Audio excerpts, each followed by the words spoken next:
Good morning. ऐसे सवाल board exam में 4 नंबर में फिजिक्स में भौतिक विज्ञान हाई स्कूल की क्लास में जरूर पूछे जाते हैं। एक प्रश्न 4 नंबर का या इसमें थोड़ा सा और ऐड कर दिया जाए तो 6 नंबर का भी बन जाता है। इन सवालों को हल करने के लिए हमें सबसे पहले चीज दो चीजें पता होनी चाहिए। एक श्रेणी क्रम और दूसरा समांतर क्रम। श्रेणी क्रम का मतलब होता है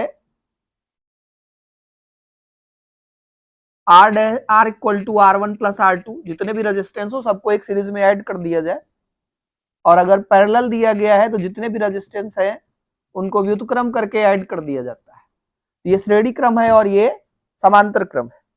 ऐसे सवालों को लगाने के लिए ये दो चीजें जरूर पता होनी चाहिए। अब फिगर देख के पता करना है कि इसमें कौन सा रेजिस्टेंस प्रतिरोध श्रेणी क्रम में जुड़ा है और कौन सा समांतर क्रम में जुड़ा है। धारा यहां से निकल रही है और यहां पहुंचने के बाद 3 भागों में बढ़ जाएगी। यहीं से पता लगाना है कि यह श्रेणी क्रम है कि समांतर क्रम है।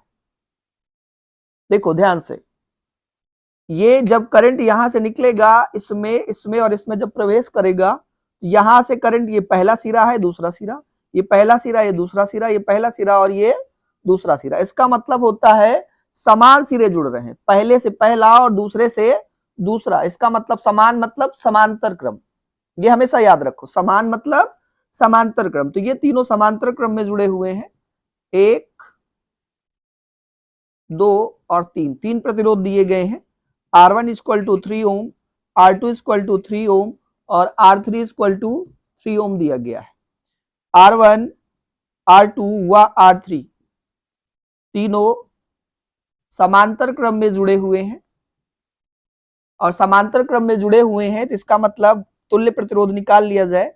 1/R1 plus 1/R2 plus 1/R3 हो जाएगा।